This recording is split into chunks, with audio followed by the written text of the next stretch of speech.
पाहत आहात mid Marathi news channel. चला सत्य बघूया। महाराष्ट्रातील ताज्या बातम्यांसाठी आमच्या चॅनलला सबस्क्राइब करा आणि न्यूज व्हिडिओ आवडल्यास लाईक शेअर करा। असं आहे की कल्याणची घटना ही गंभीरच आहे आणि कायद्यासमोर सगळे समान आहेत। कोण कुठल्या पक्षाचा आहे याचा विचार न करता त्या ठिकाणी कायदेशीरच कारवाई केली जाईल।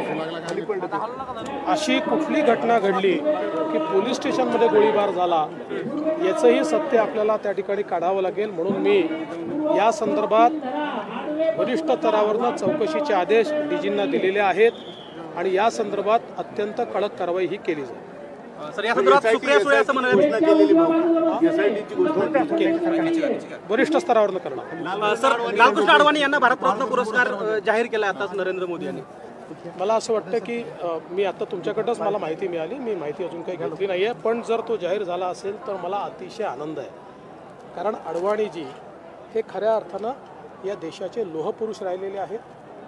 ज्या प्रकारे अडवाणीजींनी देशाची सेवा केली एक कणखर गृहमंत्री म्हणून आणि विशेषतः राम जन्मभूमीच्या आंदोलनामध्ये अडवाणीजींची जी भूमिका होती ही अत्यंत महत्त्वाची भूमिका होती। सातत्याने देशाचा विचार मनात असलेले आणि आपल्या संपूर्ण जीवनामध्ये 60-70 वर्ष जो व्यक्ती राजकारणामध्ये राहिला पण निष्कलंक कुठलाही आरोप त्यांच्यावर नाही अशा प्रकारचं चारित्र्य घेऊन जो व्यक्ती राजकारणामध्ये राहिला आणि त्यांचा प्रचंड व्यासंग राहिलेला आहे।